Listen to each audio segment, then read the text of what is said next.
বুঝিয়ে বলা, লিখেছেন সুকুমার রায়। ও শ্যামা দাস, আয় তো দেখি, বসতে দেখি এখানে, সেই কথাটা বুঝিয়ে দিব 5 মিনিটে দেখে। জ্বর হয়েছে, মিথ্যে কথা, ওসব তোদের চালাকি।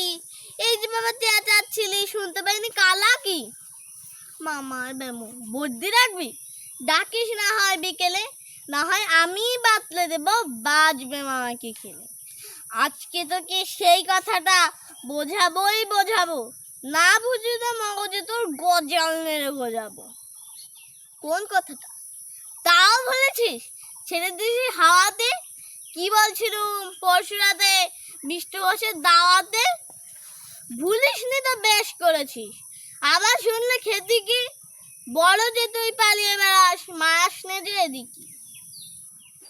বলছি দাঁড়া, ব্যস্ত কেন? বস্তা হলে নিচুতে। এই কালে ছোকরাগুলো তর হয় না কিছু। আবার দেখো, বসলি কেন? বইগুলো নামিয়ে, তুই থাকতে মুঠে বোঝা, ওই তো আমি। সাবধানে আন, আসছি দাঁড়া।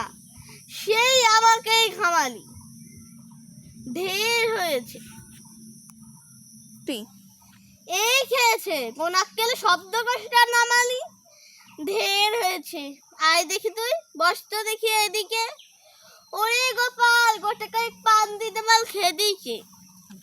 বলছিলাম কি, বস্তুবৃন্দ সূক্ষ্ম হতে স্থূলেতে, অর্থাৎ কিনা লাগছে থালা পঞ্চভূতের মূলেতে।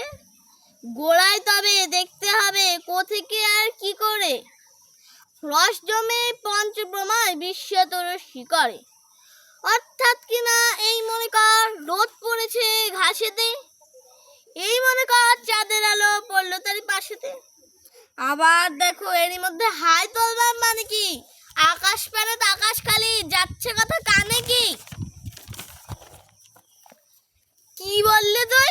এসব শুধু আবল তাবল বকুনি, বুঝতে হলে মগজ লাগে, বলেছিলাম তখনই।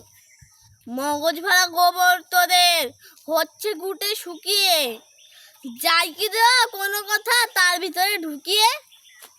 ও শ্যামা দাস, উঠলে কেন? কেবল যেছিস পালাতে, না শুনবি তো মিথ্যে সবাই আসিস কেন জ্বালাতে? তত্ত্ব কথা যায় না খানে, যতই মনে চেঁচিয়ে, ইচ্ছে করে ডান পিঠে দে কান মোলে দি পেঁচিয়ে।